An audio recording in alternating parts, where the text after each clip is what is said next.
El tiempo, ¿qué es?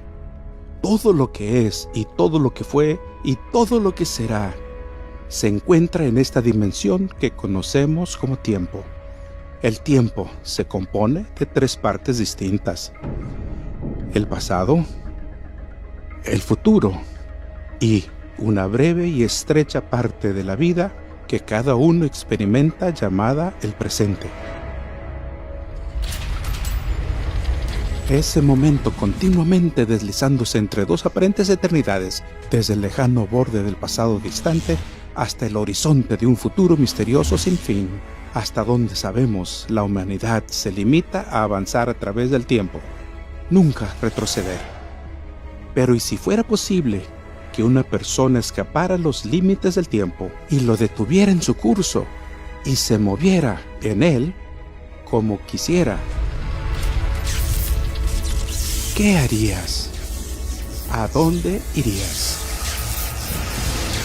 ¿Viajarías al pasado lejano para ver la construcción de las pirámides? ¿O quizá presenciar de cerca el nacimiento de Jesús?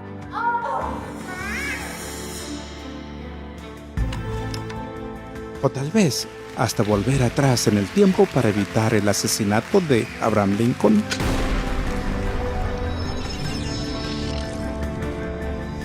Por otro lado, ¿qué harías si pudieras transportarte al futuro para avanzar a cualquier momento y anticipar el resultado de cada decisión que pudieras tomar? Para salir de la dimensión del tiempo y el espacio y mirar bien a tu alrededor. ¿Quién no quisiera hacer eso? ¿Qué harías con esa clase de poder? ¿Es tan solo una fantasía? Quizás no del todo. A comienzos del siglo XX, Albert Einstein presentó al mundo una teoría de la relatividad. Más tarde, cuando se probó y corroboró su veracidad, revolucionó nuestra comprensión del tiempo y espacio. Einstein descubrió que el tiempo se puede desacelerar y acelerar, dependiendo de qué tan rápido te mueves en relación con algo más.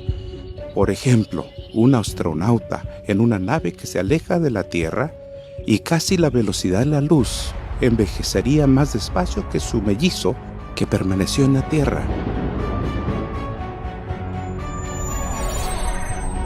Para cuando el astronauta regrese, su mellizo en la Tierra habría envejecido muchos años en comparación al tiempo que él envejeció mientras estuvo en el espacio. El astronauta sentiría como si hubiera viajado al futuro.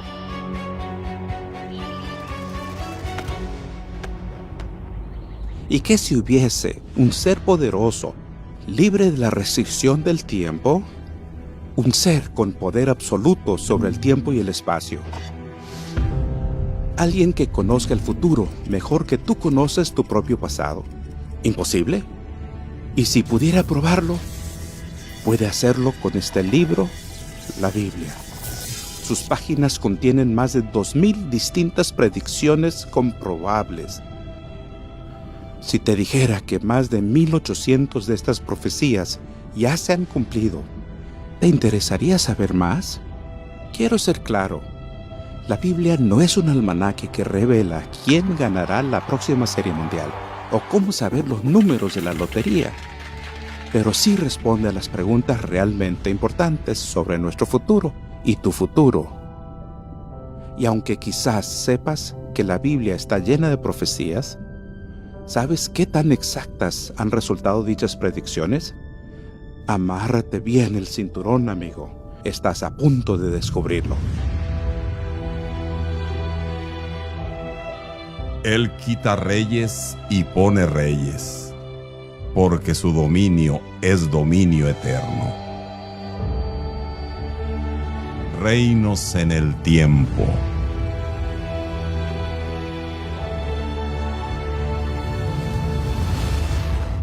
En el principio, ¿ves? La Biblia habla del tiempo. Comencemos con un poco de contexto.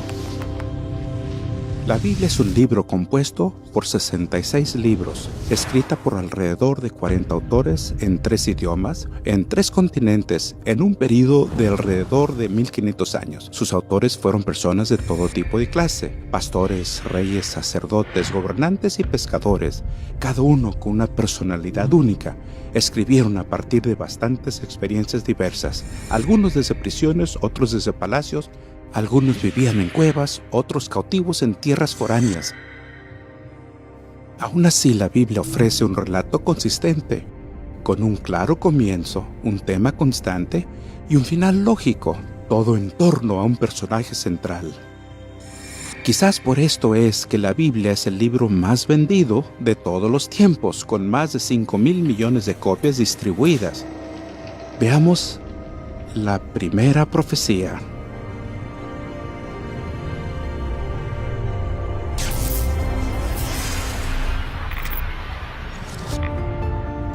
El Evangelio según Mateo relata que en el año 30 DC Jesús predijo la destrucción de Jerusalén con gran detalle. 40 años antes de que aconteciera, señaló las inmensas lustrosas piedras y columnas de mármol y sorprendió a los discípulos diciendo: En verdad les digo que no quedará aquí piedra sobre piedra que no sea derribada. Cuando Jesús predijo que no quedaría una sola piedra sobre piedra en el templo, ¿puedes imaginarte lo que sintieron los judíos de la época? Este fue un proyecto de construcción que se realizó durante casi 100 años. Jerusalén es donde se encontraba la presencia de Dios, el Shekinah de Dios. Es decir, en el templo, Dios estaba allí, literalmente allí. El templo fue el proyecto de construcción más grande alguna vez realizada en el Imperio Romano. Era enorme. Por ejemplo, el Coliseo de Roma se emplaza en un predio de 6 acres. Cuando miras el monte del Templo de Jerusalén, son 36 acres, 6 veces más grande. Los discípulos quedaron asombrados con esta predicción, dado que el templo era la joya de la corona de la nación. Se construyó con toneladas de grandes piedras preciosas. Una de las primeras piedras aún se puede ver hoy. Mide más de 12 metros de largo por más de 4 metros de ancho y pesa más de 500 toneladas. Más que 100 elefantes. Pero la profecía de Jesús se hizo realidad. Según el reconocido historiador Josefo, durante la conquista de Jerusalén, cuando los soldados romanos prendieron fuego al templo, el calor extremo derritió el abundante oro que adornaba el sitio de adoración. Esto hizo que el metal precioso se licuara y se filtrara por las grietas de las piedras de fundación. Tras la batalla, los soldados romanos regresaron y tumbaron cada una de las piedras a fin de recuperar el oro. Como resultado de la destrucción, el tesoro que fue recogido del templo se usó para acuñar monedas romanas. Se denominan monedas Judea Capta y existen cientos de clases y miles de ejemplares, en general de bronce, a veces de plata y a veces de oro, con una palmera que representaba Judea y una mujer sentada llorando que representa a los judíos. Todas tienen la inscripción Judea Capta, que significa Judea conquistada. No pasará esta generación hasta que todas estas cosas acontezcan. Según el libro de Números, capítulo 32, versículo 13, una generación es de 40 años. Jesús lo predijo en el año 30 DC. Exactamente 40 años más tarde, en el año 70 DC, las fuerzas romanas destruyeron el templo. Asombrosamente, existe otra profecía bíblica sobre la lucha de los judíos con Roma, que precede la época de Jesús. Jehová traerá contra ti una nación de lejos, del extremo de la tierra, que vuela como águila, nación cuya lengua no entiendas, gente fiera de rostro que no tendrá respeto al anciano, ni perdonará al joven. Pondrá sitio a todas tus ciudades hasta que caigan tus muros altos y fortificados en que tú confías. Y en efecto, los romanos se abalanzaron sobre Jerusalén y sitiaron la ciudad.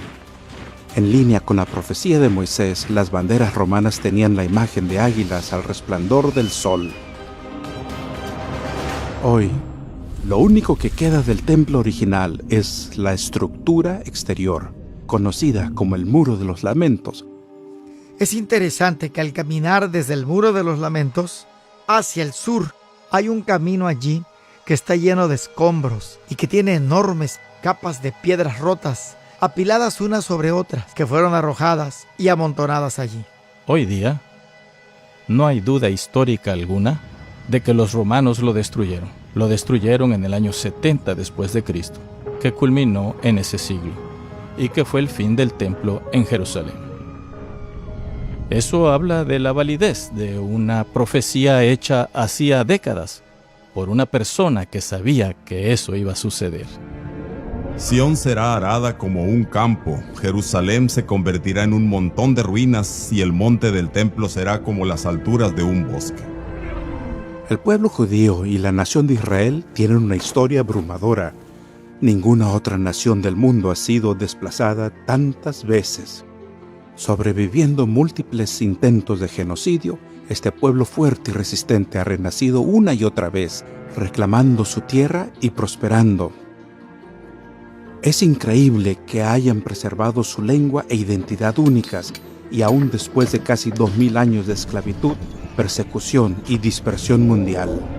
Y caerán a filo de espada, y serán llevados cautivos a todas las naciones. Y Jerusalén será hollada de los gentiles hasta que los tiempos de los gentiles sean cumplidos. Es notable que después de que los romanos les prohibieran estar allí, que los cristianos les prohibieran estar allí, y los musulmanes, los judíos siempre han regresado a Jerusalén. Mucho antes del Estado de Israel, al menos hacia 1870, incluso hacia 1860 o 1850, los judíos eran un pueblo mayoritario en Jerusalén bajo los otomanos. ¿Por qué? Porque allí es donde querían ir. Así dice el Señor Dios. He aquí, yo tomo a los hijos de Israel de entre los gentiles a los cuales fueron, y los juntaré de todas partes y los traeré a su tierra, y los haré una nación en la tierra, en los montes de Israel. En mayo de 1948, el Estado judío se restauró como nación independiente. Hoy día, este país relativamente pequeño se ha vuelto en una potencia nuclear reconocida en el mundo, líder en innovación y tecnología. Jeremías 25 posee otra profecía asombrosa sobre la destrucción de Jerusalén y su milagrosa restauración. Y toda esta tierra será puesta en soledad, en espanto, y servirán estos gentiles al rey de Babilonia 70 años. 600 años antes de Cristo, se predijo que debido a la desobediencia de la nación, Jerusalén sería conquistada, el templo judío destruido y el pueblo sería tomado cautivo en Babilonia por 70 años. Esto sucedió en el año 607 AC, cuando Nabucodonosor, rey de Babilonia, conquistó Jerusalén. El rey de los judíos, el sacerdocio y los nobles fueron llevados desde Jerusalén y Judea hasta Babilonia. Sabemos que estuvieron allí. Llevaron con ellos sus libros sagrados, los 5 de Moisés y los otros libros. Y de algún modo aquí es donde comienza el judaísmo moderno, porque adoraban a Dios en Babilonia, no en Jerusalén. Llevaron a Dios con ellos, la adoración de Dios con ellos. Las crónicas de Babilonia son una serie de tablas, y una tabla en particular que ahora está en el Museo Británico de Londres. La campaña 597 de Nabucodonosor se menciona por su nombre, y su conquista de Jerusalén y Judea se relatan en esta crónica en particular. La profecía sostuvo que reconstruirían la ciudad y el templo, y justo a tiempo, después de 70 años de cautiverio, en 537 AC, el rey persa Ciro conquistó Babilonia y en el primer año de su reino emitió un decreto que permitió al pueblo judío regresar a Jerusalén y reconstruir la ciudad. Cuando el rey Ciro, un persa, se convierte en rey, emite un decreto que permite a los nobles y al pueblo judío que están en Babilonia regresar y reconstruir el templo. El Señor Dios de los cielos me ha dado todos los reinos de la tierra, y me ha mandado que le edifique casa en Jerusalén, que está en Judá. ¿Quién entre vosotros de todo su pueblo sea Dios con él y suba a Jerusalén, que está en Judá, y edifique la casa del Señor Dios de Israel? Él es Dios, la cual está en Jerusalén. De hecho, miren esto. En 1879, arqueólogos desenterraron el cilindro de Ciro, que posee la política del rey de Persia para repatriar pueblos conquistados como los judíos. El cilindro Ciro es uno de los hallazgos más asombrosos de Babilonia. Relata cuando Ciro llega a la ciudad. Es recibido por el pueblo y es considerado como un salvador, lo que es una ironía, dado que conquistó Babilonia. Esdras nos da claros indicios en la Biblia de que ese fue el momento en que al pueblo se le permitió regresar a Jerusalén para reconstruir y restablecerse en la tierra, justo como Jeremías predijo que ocurriría tras 70 años de cautiverio. Amigos, estamos a punto de ahondar en la profecía más espectacular e indiscutible de la Biblia que prueba la validez de su inspiración. En 10 versículos sorprendentes que contienen solo 340 palabras, esta profecía relata el ascenso y caída de imperios desde los tiempos de antigua Babilonia hasta la segunda venida de Cristo. Una noche hace más o menos 2500 años, el poderoso rey de Babilonia, Nabucodonosor, se quedó dormido mientras contemplaba la vasta gloria de su reino.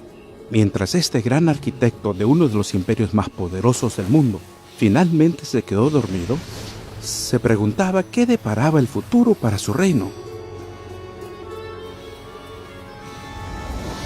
Dios tomó esta oportunidad para revelarle a través de un vívido sueño no solo el destino final de su nación, sino el ascenso y caída de los imperios del mundo desde sus días hasta el final de la historia de la tierra. En este increíble sueño profético descrito en Daniel capítulo 2, Dios le mostró a Nabucodonosor una estatua colosal con la cabeza hecha de oro, el pecho de plata, los muslos y el vientre de bronce, piernas hechas de hierro y los pies y dedos de arcilla y hierro. De repente, una enorme piedra cayó de los cielos y aplastó al ídolo, volviéndolo trizas y polvo.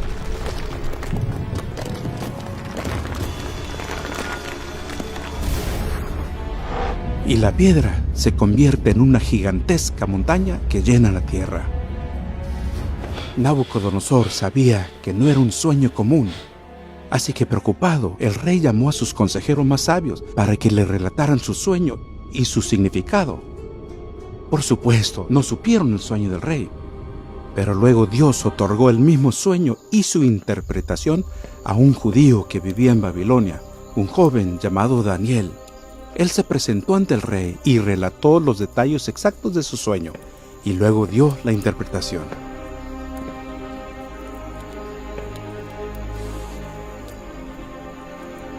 El profeta divulgó los próximos 2 milenios de imperios mundiales que afectarían al pueblo de Dios, y hasta ahora todo ha sucedido según la predicción. Daniel dijo que la cabeza de oro representaba el reino de Nabucodonosor. Babilonia, que gobernó el mundo del 612 al 539 AC, fue uno de los imperios más ricos y poderosos de la antigüedad, uno que podía describirse como la cabeza de oro. Babilonia tal vez fue una de las ciudades más sofisticadas y opulentas alguna vez edificada hasta ese punto de la historia, y Nabucodonosor, que reinó durante más tiempo en la historia de Babilonia, reconstruyó la ciudad como vidriera para el mundo entero. La mayoría de las ciudades en el mundo antiguo eran aldeas con muros. Incluso Jerusalén, en los tiempos del rey David, era pequeña. Pero Babilonia era una ciudad aún para estándares modernos. La ciudad de Nínive, la capital asiria, era una ciudad de 2.9 millas cuadradas. Roma tenía 1 milla cuadrada. Tenemos Atenas, que por supuesto era como la capital de los filósofos, con 0.8 millas cuadradas. Y luego está Babilonia, con 4 millas cuadradas. Era 4 veces el tamaño de Roma. Lo que tenemos en esta asombrosa ciudad es arquitectura de lo más increíble. Tenemos la ciudad rodeada por 8 puertas, cada una lleva el nombre de una deidad. La más famosa es la Puerta de Ishtar, que ahora se encuentra en el Museo Borderazetiaches de Berlín. El río Éufrates atravesaba la ciudad. También había muros que rodeaban la ciudad. Eran muros dobles. El muro exterior tenía casi 7 metros de espesor. El interior casi 4 metros de espesor. Había una gran sociedad politeísta, una gran civilización que estaba decidida a conquistar el mundo. Y Nabucodonosor era la potencia y la fuerza detrás de todo eso. Daniel le explicó al rey que Babilonia al final caería como potencia mundial y sería reemplazada por otro reino, uno representado por el pecho y los brazos de plata. Conducido por el rey Ciro en 539 AC, el imperio medo-persa tomó Babilonia en una brillante maniobra militar. En una noche, la inmensa ciudad fue conquistada con sus muros y puertas aún intactos. Más increíble aún, los detalles de esta victoria eran parte de la profecía de hacía más de 150 años. Heródoto realmente nos cuenta la historia. Nos cuenta que, tras ahogarse su caballo, Ciro se enfureció con el río y decidió tomarlo. Hizo que sus soldados cavaran 540 canales para desviar el río y así destruir su cauce. Pero al hacerlo, logró algo que lo ayudaría a conquistar la mismísima ciudad de Babilonia. Y cuando desviaron el río, pudieron marchar por debajo de los muros de la ciudad, ya que las compuertas del río quedaron abiertas. Entraron a la ciudad derrocando la nación más poderosa del mundo. Y eso hizo el ejército, entró a la ciudad, pudieron abrir las puertas superiores y conquistar Babilonia en su totalidad, algo inimaginable en esa época. Es lo que decía la profecía, y fue exactamente lo que sucedió. Así dice el Señor a Ciro, su ungido, a quien he tomado por la diestra para someter ante él naciones y para desatar lomo de reyes, para abrir ante él puertas y las puertas no se cerrarán, para que sepas que yo soy el Señor, Dios de Israel, el que te llama por tu nombre. 150 años antes, Ciro había sido nombrado. Aquí está el profeta Isaías, mirando hacia el futuro y mediante inspiración divina, nombra a la persona exacta que vendría a conquistar Babilonia, según la profecía. En Isaías capítulo 44 tenemos esta maravillosa profecía en donde dice a los ríos, séquense, y yo secaré tus ríos, dice el Señor. Y a Ciro, mi ungido, mi pastor, él cumplirá todo esto. Así que en este texto, de 150 años antes del acontecimiento, vemos ya a Isaías que predice los medios exactos por los cuales Ciro tomaría la ciudad de Babilonia. Algo bastante increíble cuando pensamos en la profecía bíblica. Que llamo a Ciro mi pastor, y todo lo que yo quiero cumplirá, diciendo a Jerusalén, serás edificada, y al templo serás fundado. Los persas adoran a un dios, son monoteístas. Tienen eso en común con los judíos. Es probable que ahí haya un punto de entendimiento. Con Ciro y su conquista de Babilonia, se abre paso al periodo del imperio medo-persa, que se extiende del 539 hasta el 331. Cuando llegaron los medo-persas, hubo una transición. Pasaron del oro a la plata. La plata se convirtió en la moneda común. Y si bien antes había plata en Babilonia, no hacían mucho uso de ella, ya que había tanto oro. Así la plata llegó a ser la moneda de comercio con otras naciones y esa fue la forma común de referirse a los medo-persas, como el imperio de plata. Y después de ti se levantará un tercer reino, de bronce, el cual se enseñoreará de toda la tierra. Todos los eruditos religiosos concuerdan en que el reino de bronce en la imagen simboliza Grecia. Llegaron al poder cuando Alejandro Magno conquistó a los persas en la batalla de Arbela en 331 AC. A menudo se describe a Alejandro Magno como griego, y estrictamente hablando así era. Fue educado a los pies de Aristóteles. Era un joven gobernante muy carismático. Su padre, Filipo II de Macedonia, fue asesinado y Alejandro tomó el poder. De inmediato comenzó a soñar en hacer realidad los objetivos de su padre: conquistar el imperio persa. Alejandro Magno fue coronado rey con solo 18 años, pero era un prodigio militar. De hecho, en la actualidad, Alejandro Magno es sinónimo de genialidad y conquista militar. Al llegar a una ciudad le decían, ¿por qué hemos de rendirnos ante ti? Y una de las historias cuenta que había una ciudad al borde de un precipicio y les dijo a sus hombres, quiero que marchen hacia el acantilado hasta su muerte en el mar. Y obedientemente los hombres comenzaron a marchar hacia el precipicio. Alejandro Magno dijo, si mis hombres están dispuestos a obedecerme, no hay forma de que no conquistemos vuestra ciudad. Y esa ciudad en particular simplemente se rindió. Fue capaz de lograr en muy poco tiempo lo que otros no pudieron lograr en toda una vida. y en una serie de campañas, después de haberse coronado rey de Egipto, continuó avanzando al este, hasta encontrarse con el rey de Persia, Darío III. Alejandro no persigue a Darío cuando escapa al oriente, hacia su tierra. Alejandro se dirige al sur, porque quiere ocupar las tierras costeras, lo que hoy sería Palestina y luego Egipto.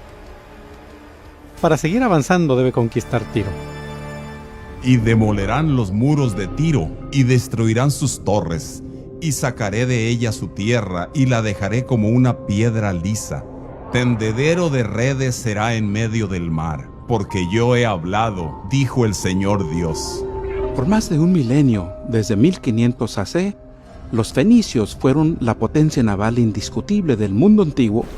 Crearon y controlaron una gran cantidad de puertos comerciales a lo largo del mar Mediterráneo. De hecho, los fenicios son considerados tan expertos, por lo que se los lleva a los puertos del Mar Rojo. La Biblia describe a Salomón llevando a los marineros del rey de Tiro para llevar sus flotas por el Mar Rojo. En 597 AC, el profeta Ezequiel predijo que cada edificio de la ciudad de Tiro sería derribado por un ejército invasor. De hecho, se arrojaría cada piedra al mar. Tiro fue una ciudad maravillosa durante esa época. Fue una de las ciudades comerciales más grandes de ese periodo. Y aquí estaba esta profecía, diciendo que caería la ciudad. Ni Alejandro Magno parecía poder derribarla. La sitió durante 7 meses. Y entonces se le ocurrió un plan. Entonces Alejandro dijo, bien, si están en el mar, les llevamos la tierra a ellos. Entonces utilizó los bloques de la vieja ciudad, las grandes rocas, las arrojó al mar y construyó una calzada para poder superar los muros de la nueva ciudad en donde se encontraba la isla. Y así podría desplegar a su ejército. Tiro es atacada, destruida por completo. Eso fue el cumplimiento exacto de la profecía, porque la profecía decía que se arrojarían piedras al mar y se convertiría en un lugar donde se arrojan las redes de pesca, y eso fue exactamente lo que sucedió. Tengan en mente que la idea que los griegos dominarían al mundo era una predicción muy audaz. Recuerden que en el momento en que Daniel hizo su profecía, Grecia era un montón de tribus de guerra con muy poca influencia en el mundo. Grecia quedó en el poder hasta alrededor de 168 AC, hasta ser conquistada por la siguiente potencia mundial que estaba por llegar. Y habrá un cuarto reino, tan fuerte como el hierro. Y así como el hierro desmenuza y destroza todas las cosas, este reino desmenuzará y triturará a todos estos. ¿Quién siguió a Grecia? Es un hecho irrefutable de la historia que la monarquía romana de hierro la conquistó y gozó de su supremacía durante los siguientes 600 años.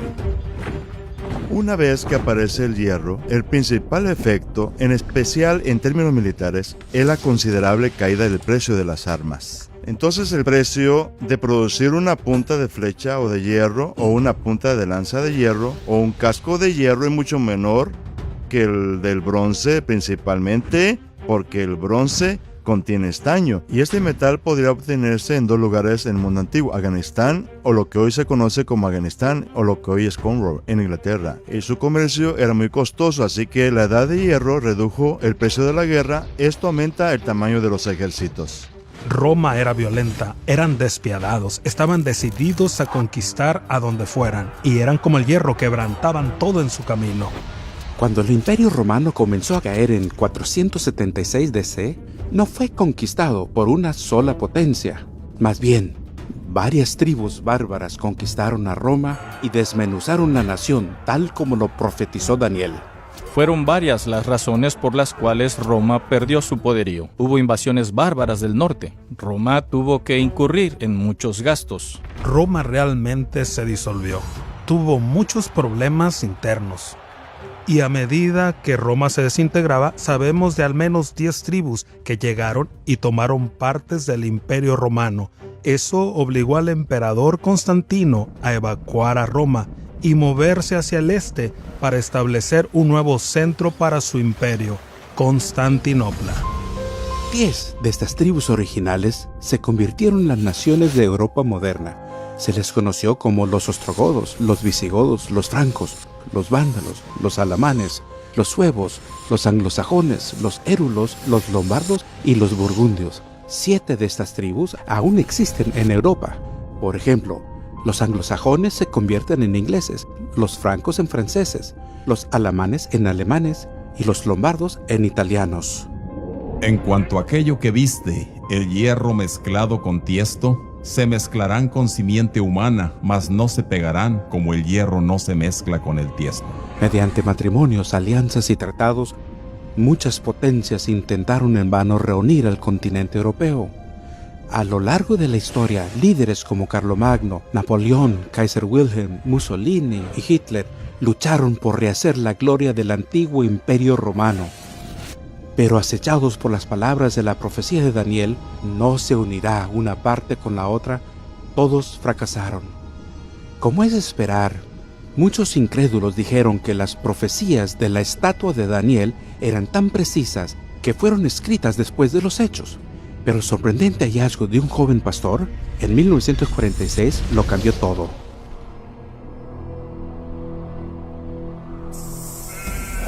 Un joven pastor beduino salió con sus amigos a pastorear sus ovejas y arrojar piedras, algo habitual en los jóvenes. Vio una abertura en la roca. Estaba frente a ella. Tomó una piedra y por supuesto la arrojó hacia adentro. Al caer dentro de la cueva escuchó el ruido de cerámica que se rompía, un ruido bastante singular.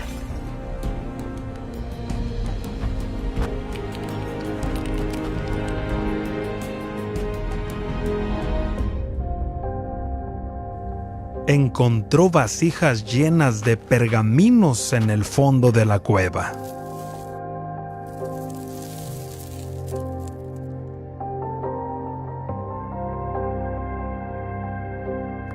Llevó 1 o 2 consigo y se los mostró a su familia. Ellos lo llevaron al mercader de antigüedades de Belén y de allí pasaron a Jerusalén. Y finalmente, alguien reconoció de qué se trataba y se realizó una expedición a las cuevas de Qumrán. En total, se encontraron unos 1000 manuscritos diferentes. Y existen pergaminos completos, como el famoso pergamino de Isaías. Todos datan aproximadamente de 250 AC a 70 DC. Del rollo de Isaías se conservaron los 66 capítulos, y es prácticamente igual al libro de Isaías que tenemos hoy. No hay diferencias teológicas, no hay grandes diferencias históricas.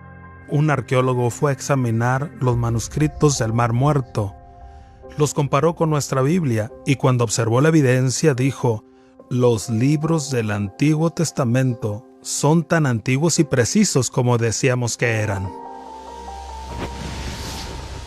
El descubrimiento de los ríos del Mar Muerto y otros hallazgos brindan pruebas irrefutables de que la profecía de Daniel fue escrita mucho antes que los hechos que predijo. Varias veces en la Biblia, Dios predijo el surgimiento y la caída de reinos particulares, por lo que cuando sucede, sabemos que Él tiene el futuro en sus manos. Por ejemplo, la ciudad de Babilonia, su pueblo y casi todo el mundo creía que era la ciudad indestructible. Sin embargo, Dios predijo: Y Babilonia, hermosura de los reinos, gloria del orgullo de los caldeos, será como cuando Dios destruyó a Sodoma y a Gomorra. Nunca más será poblada ni habitada de generación en generación. Hemos aprendido que Babilonia cayó de su poder a manos de Ciro, el rey persa. Pero ¿volvió a resurgir? Cuando Saddam Hussein llegó al poder en Irak, soñó en reconstruir y repoblar la antigua ciudad de Babilonia. Quería hacerlo para frustrar la profecía bíblica y para desacreditar la nación de Israel. Decía que los grandes palacios de Babilonia y sus legendarios jardines colgantes, una de las 7 maravillas del mundo antiguo, surgirían del desierto.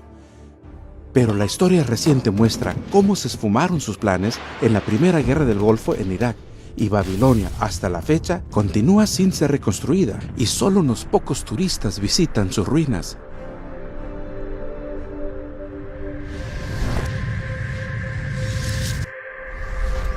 Al sudoeste de Israel, al margen del río más largo del mundo, se encontraba el reino de Egipto. Con sus grandes pirámides, sus templos colosales y agricultura de todo el año, parecía que Egipto perduraría como una superpotencia a lo largo de la historia. Sin embargo, en el momento culminante del poderío egipcio, la Biblia audazmente predijo que el reino no volvería a tener una posición dominante entre las naciones del mundo. El profeta Ezequiel declaró: Haré volver a los cautivos de Egipto y los regresaré a la tierra de Patros, a la tierra de su origen, y allí serán un reino humilde. Será el más humilde de los reinos y jamás se levantará sobre las naciones, y los empequeñeceré para que no dominen a las naciones nunca más. El antiguo Egipto fue una de las civilizaciones más conocidas. Por miles de años, Egipto dominó una gran parte del mundo antiguo. Se hicieron campañas en Canaán durante el periodo del Nuevo Reino, cuando faraones como Tutmosis III y Ramsés II se hicieron de renombre. Mucho antes de esto, por supuesto, se construyeron las pirámides en los comienzos de la historia egipcia. Pero a medida que encontramos una caída en la antigua cultura egipcia. Esta caída ocurre durante el curso de las dinastías y con el paso del tiempo. Y finalmente, Egipto termina perdiendo su prominencia por completo. Egipto no es en la actualidad lo que solía ser en la antigüedad. Y aún se pueden ver las pirámides de pie en esa enorme y vasta metrópolis de una ciudad llamada Cairo. Pero a menudo pensamos en lo que lograron los pueblos antiguos y lo distinto que es hoy al compararlo con esa gloriosa época de la historia. El imperio asirio alguna vez dominó el Medio Oriente, que comprende más de 500.000 de millas cuadradas. La antigua ciudad capital de Nínive se ubicaba del lado este del río Tigris, justo enfrente de lo que hoy conocemos como Mosul en Irak. Quizá recuerden que tras estar 3 días en el vientre del pez, el profeta Jonás debió advertir a los habitantes de Nínive que se arrepintieran. Si bien se puso en marcha un renacimiento, no perduró, y Nínive cayó en un estado de violencia e inmoralidad que atormentaría a sus vecinos los judíos. Como señal del juicio de Dios, en 615 AC, el profeta Nahum predijo con gran detalle la futura destrucción de Nínive. Porque ellos, como espinos enmarañados y ebrios con su bebida, serán consumidos como paja totalmente seca. Esto sucedió 3 años después, en 612 AC, en manos de los babilonios. Aquí hay algunos puntos destacados de la profecía de Nahum. Nínive quedaría devastada, en parte por las fuertes lluvias e inundaciones. Los comandantes del ejército escaparían. También sucedió. Un incendio destruiría la ciudad, y aún más notable, la ciudad no volvería a levantarse. Nínive no vuelve a construirse como ciudad. El gran Sigurat de Nínive, el palacio de Nínive, ninguno fue reconstruido. Para obtener una perspectiva de estas predicciones, los profetas de la Biblia predijeron que ciudades principales como Babilonia, Tiro y Nínive serían destruidas y nunca más renacerían. Así fue. Sin embargo, Jerusalén fue destruida y reconstruida 27 veces y aún perdura el día de hoy. Una y otra vez, la historia ratifica la Biblia. Además, casi todos los nombres de reyes, generales y líderes bíblicos fueron confirmados y aceptados por la arqueología moderna. Pero el verdadero foco central de toda la profecía bíblica es una persona. Jesús es el tema central de las Escrituras. La Biblia relata su historia, comienza y termina con Cristo. Por lo tanto, no debería sorprendernos encontrar profecías acerca de la llegada del Mesías en el Antiguo Testamento. Quizás sea el momento de repasarlo rápidamente. En realidad, la Biblia está dividida en 2 colecciones de libros. El Antiguo Testamento contiene 39 libros que incluyen la ley de Moisés, las historias, profecías y escritos sagrados que tuvieron lugar antes del nacimiento de Jesús. La última colección es de 27 libros que contiene el Nuevo Testamento. Cubre la historia del nacimiento, la vida y enseñanzas de Jesús. Luego siguen las escrituras de los apóstoles y las profecías de Apocalipsis. Resulta increíble que dispersas por todo el Antiguo Testamento hay más de 300 profecías que predicen la llegada de Cristo, algunas con detalle asombroso. En el Nuevo Testamento encontramos un relato sorprendente del cumplimiento de todas estas profecías. Recuerden, alrededor de 400 años separan el final del Antiguo Testamento y el inicio del Nuevo Testamento. Me gustaría también mencionar que sabemos con certeza, por el descubrimiento y datación de los rollos del Mar Muerto, que todo esto fue escrito mucho antes de que sucediera. Ahora, tomemos un instante para analizar algunas de estas increíbles profecías. Cada año, más de 1.000 millones de cristianos celebran la llegada de Cristo. Aunque según las Escrituras es poco probable que Jesús haya nacido el 25 de diciembre, queda claro que su nacimiento fue predicho y esperado. Pero tú, Belén Efrata, aunque eres pequeña entre las familias de Judá, de ti me saldrá el que ha de ser gobernante en Israel, y sus orígenes son desde tiempos antiguos, desde los días de la eternidad. Sorprendentemente, para que esta profecía se haga realidad, Dios tendría que reubicar a José desde su ciudad natal, Nazaret, y llevarlos a él y a María 70 millas al sur a Belén, ciudad natal de la familia de José. La historia muestra que este censo tuvo lugar alrededor de 4 AC. Después de que Jesús nació en Belén de Judea, en tiempos del rey Herodes, he aquí unos magos del oriente llegaron a Jerusalén diciendo: ¿Dónde está el rey de los judíos que ha nacido? Porque vimos su estrella en el oriente y hemos venido a adorarle.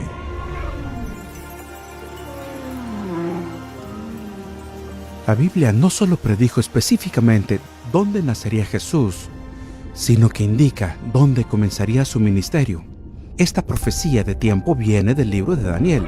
Has de saber y entender que desde la salida de la orden para restaurar y reconstruir a Jerusalén hasta el Mesías habrán 7 semanas y 62 semanas. En primer lugar, recuerden, al calcular una profecía hebrea, un día simboliza en verdad un año. Este principio puede encontrarse en Ezequiel 4:6. Eso significa que las primeras 7 semanas y 62 semanas, o 69 en total, deben entenderse como 483 años. Eso nos lleva exactamente al año 27 DC. Ese fue el mismo año en que Jesús fue bautizado a los 30 años de edad e inició su ministerio. Increíble. Esta profecía se hizo durante el cautiverio de los judíos en Babilonia, más de 500 años antes del nacimiento de Cristo. Un sorprendente cumplimiento que no podría considerarse casualidad. Muchos intérpretes observaron que el principio del día por año queda realmente confirmado. En particular, la profecía de las 70 semanas. La profecía indica que pasarían 69 semanas proféticas, es decir, 483 años hasta la llegada del Mesías. En Lucas capítulo 3, él habla sobre la llegada de Juan el Bautista y dice: en el año 15 del reinado de Tiberio César.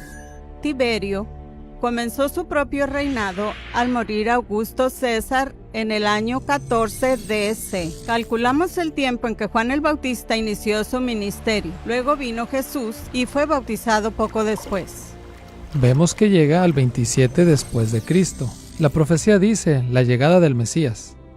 Y la palabra Mesías en hebreo significa el ungido. ¿Existió una unción de Jesús en el 27 después de Cristo? Sí, la hubo.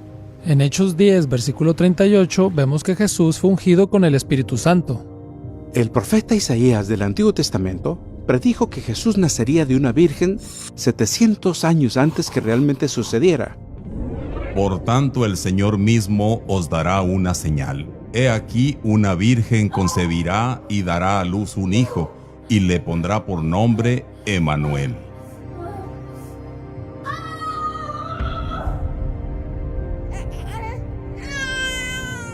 Quiero que presten atención a dos cosas notables: una virgen que da a luz y un nacimiento en Belén.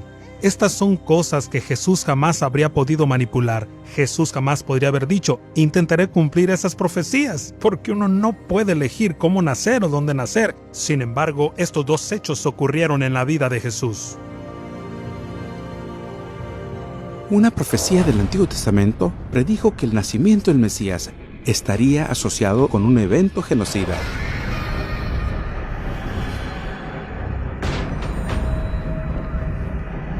Se oye una voz en Ramá, lamento y llanto amargo, Raquel llora por sus hijos, rehúsa ser consolada, porque sus hijos ya no existen.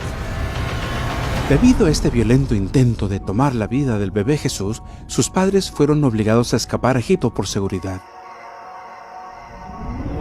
Y él, levantándose, tomó de noche al niño y a su madre, y se trasladó a Egipto, y estuvo allá hasta la muerte de Herodes, para que se cumpliera lo que el Señor habló por medio del profeta, diciendo: de Egipto llamé a mi hijo.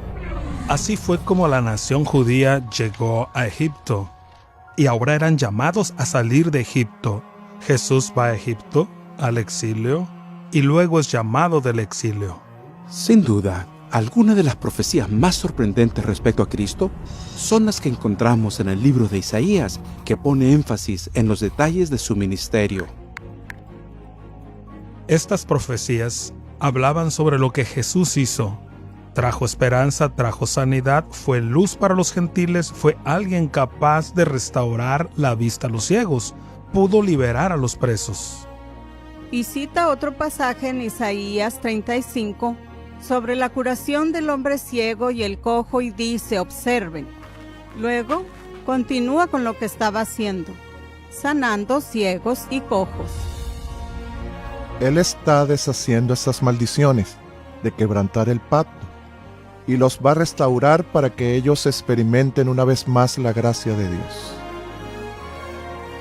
Jesús reveló gran poder durante su ministerio, sanando a los enfermos, calmando las tormentas, incluso reviviendo los muertos. Los autores de la Biblia predijeron y documentaron que a pesar de su increíble poder y autoridad, aún sería un humilde y modesto servidor, un modelo a imitar.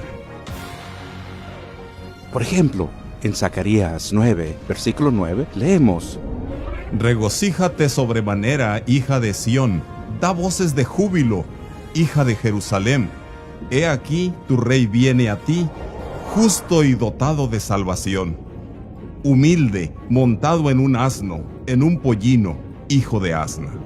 500 años antes de la llegada de Jesús, Zacarías había profetizado.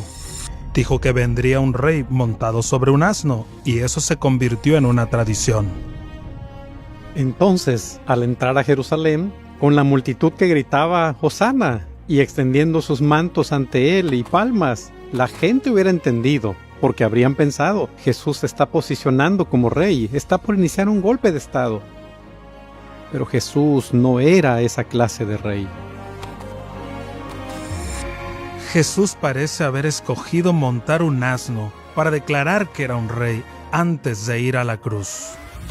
Este sorprendente hecho fue presenciado por miles de personas solo unos días antes de la crucifixión de Jesús, aunque fácilmente se hubiera podido negar, pero el autor que lo presenció lo registra como un hecho histórico. No hay nada más convincente que las profecías sobre la traición, el juicio, la crucifixión y la resurrección de Jesús. Primeramente, el Antiguo Testamento predijo que el Mesías sería traicionado por un amigo después de compartir pan con él. Como todos saben, Judas traicionó a Jesús justo después de la última cena. Jesús predijo que sería traicionado. Esto en verdad conmocionó a sus discípulos. Alguien que es parte del círculo interno es un traidor y traiciona esa confianza.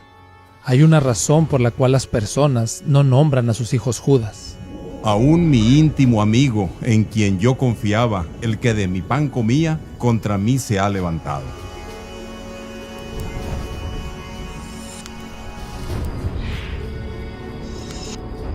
De hecho, el Antiguo Testamento predijo el precio exacto que se pagaría por traicionar al Mesías. Si os parece bien, dadme mi paga. Y pesaron como mi salario 30 piezas de plata. Esta predicción tan precisa da un paso más allá. El profeta Zacarías predijo cómo se usaría el dinero de sangre dado para traicionar a Jesús. Entonces el Señor me dijo: arrójalo al alfarero, ese magnífico precio con que me valoraron. Tomé pues las 30 piezas de plata y las arrojé al alfarero en la casa del Señor. Cuando Judas se da cuenta de que Jesús no hará nada para liberarse, se llena de remordimiento. Él está conmocionado por lo que hizo. De repente toma conciencia de que traicionó a su maestro. Entonces vuelve al sacerdote con el dinero. Le dice: he traicionado sangre inocente. Pero ellos dijeron: ¿qué nos importa a nosotros? Es asunto tuyo. Entonces él, arrojando las piezas de plata dentro del santuario, se apartó, se fue y se ahorcó. Los principales sacerdotes, tomando las piezas de plata, dijeron: no es lícito ponerlas en el tesoro de las ofrendas, porque es precio de sangre, y habiendo tomado acuerdo, compraron con ellas el campo del alfarero para sepultura de los extranjeros. Veamos ahora a Jesús. Allí está Jesús de pie delante de Pilato. Se rehúsa a defenderse. Fue oprimido y afligido, pero no abrió su boca, como cordero que es llevado al matadero. El autor del universo es ridiculizado, atormentado, y aún así permanece en silencio, de forma tal que sorprende a Pilato, el cínico romano, como algo extraordinario. Esto no se parece a nada que haya visto antes. Es muy claro que Jesús va a la cruz de forma voluntaria y que ve su muerte al igual que los autores del Evangelio, como la culminación de la salvación. 1000 años antes que se practicara la crucifixión, el rey David predijo cómo ejecutarían al Mesías. Porque perros me han rodeado, me ha cercado cuadrilla de malignos. Horadaron mis manos y mis pies, repartieron entre sí mis vestidos y sobre mi ropa echaron suertes. Vemos a Jesús ahí en la cruz con un grupo a su alrededor que se burlan, empleando las mismas palabras del Salmo 22. Encontramos que sus ropas están divididas. La intensidad del dolor es literalmente inimaginable. Fue diseñado para ser así. Te torturaban hasta la muerte. Si la intención era terminar un movimiento, esto es lo que se tendría que hacer. Es notable que en realidad no es el fin del movimiento de Jesús, es el inicio. La buena noticia sobre Jesús es que la tumba no pudo retenerlo. Como registran los 4 evangelios, quedó documentado que durante 40 días tras su muerte, cientos de testigos vieron y tocaron y escucharon al hombre que había sido crucificado y sepultado. Al volver las mujeres dijeron: vimos a Jesús. Sí, claro. Pero no les creyeron. Una y otra vez no les creyeron, hasta que el mismo Jesús dijo: vean mis manos, aquí están las marcas de los clavos. Nadie más en la historia pretende haber resucitado de entre los muertos. Sabemos lo extraordinario que es, porque cuando los primeros cristianos comenzaron a proclamarlo, para la gente era absurdo. ¿Por qué harían los discípulos una afirmación tan escandalosa? Algo completamente desconocido, si no fuera cierto. Pues tú no abandonarás mi alma en el Seol, ni permitirás a tu santo ver corrupción. Increíblemente, hasta el historiador judío Flavio Josefo se refiere a la resurrección de Jesús y a su influencia en el pueblo en su diario de la historia judía. Apareció por aquel entonces Jesús, un hombre sabio, si es que debe llamársele hombre, pues realizaba obras asombrosas y era maestro de muchas personas que aceptaban con gusto la verdad. Había cautivado tanto a judíos como a griegos. Él era el Mesías. Tras ser acusado por los líderes de nuestro pueblo, Pilato lo condenó a la cruz. Los que habían llegado a amarlo no lo dejaron. Resucitó y al tercer día se les apareció. Los profetas de Dios habían predicho todas estas cosas y miles se maravillaban de él. Ha sido un viaje extraordinario ver la cantidad de predicciones de la Biblia que se volvieron realidad. Desde el auge de la caída de las naciones hasta el ministerio del Mesías, descubrimos pruebas indiscutibles de que la Biblia viene de la mano de aquel que no está limitado por el tiempo y el espacio. Que la Biblia es una comunicación sobrenatural de Dios para con el hombre. Pero ¿por qué es esto tan importante? ¿De qué manera nos afecta hoy? ¿Tiene la Biblia algo que decir sobre los tiempos caóticos en que vivimos? El libro de Daniel hace una predicción profunda de las personas de nuestra época.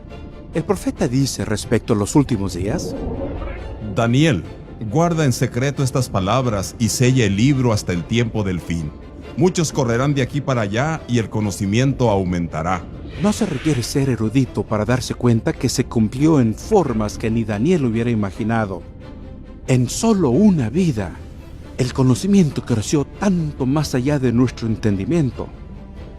En la medicina, agricultura, transporte y electrónica digital. Imagínense tener que enseñarle al profeta Daniel cómo hacer una búsqueda Google desde el celular. ¿Y qué hay sobre correr de aquí para allá?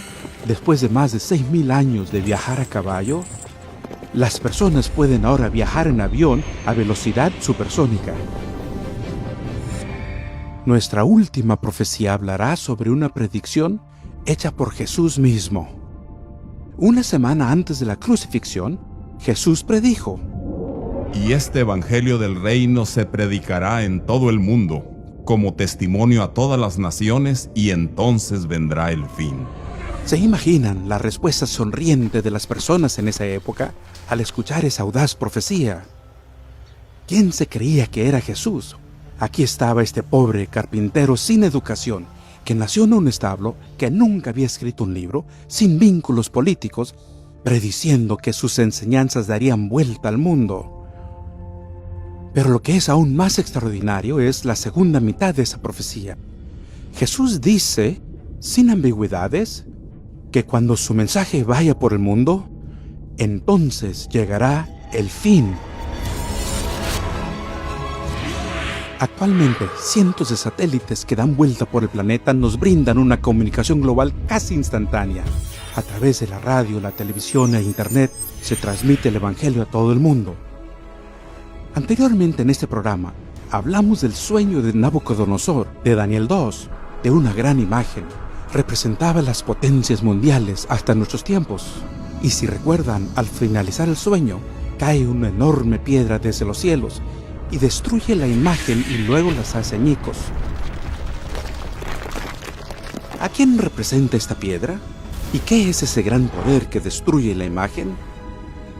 Es Jesucristo, la roca eterna.